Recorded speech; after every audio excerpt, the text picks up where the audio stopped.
Oil Spill Commission. The scientists say their questions seem designed to cast doubt on their findings. So what's the reason for those calls? That depends on whom you ask. Maya Rodriguez has the story.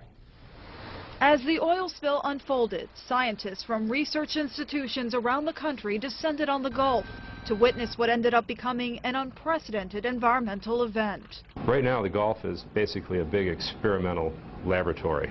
Two of those scientists included Dr. William Sawyer, a Florida toxicologist, and Marco Kaltoven, a scientist and head of Boston Chemical Data in Massachusetts.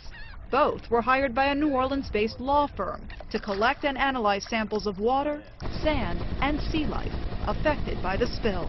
What's been most important to us is to make sure that we have independent data. The scientists sampled off the coast of several Gulf states, including Louisiana. They say their findings so far are troubling. We have found an alarming pattern of hydrocarbons maintained in the water column. If we're finding so much more of the toxic part of oil in the water column, the obvious question is what's happening to the seafood. In the seafood, they found the presence of potentially toxic hydrocarbons at levels above the norm. Even though they had yet to issue a report drawing any conclusions, they began posting their data online. Then came the phone calls.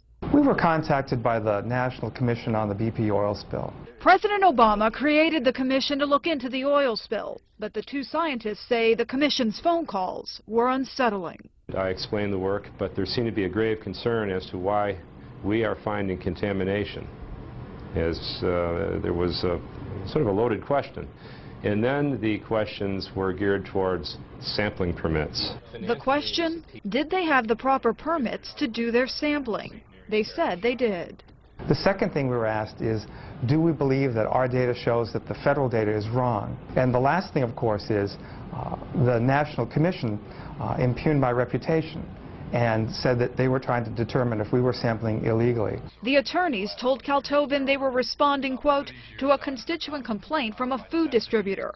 But a spokesperson for the Oil Spill Commission says that wasn't the case, and that the scientists were contacted because the commission was impressed with their work.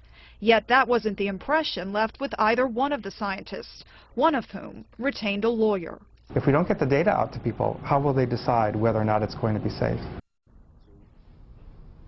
In a statement to Eyewitness News, a spokesperson for the commission said one of the scientists, Dr. Sawyer, was, quote, one of many experts with whom we were having discussions to gain insights and possibly serve as expert panelists before the commission. We deeply regret if any question we may have asked created a misunderstanding. This afternoon, Congressman Joseph Gao sent out a statement calling for a congressional investigation into the matter. Dennis and Angela. All right. Thanks, Maya. Thank you.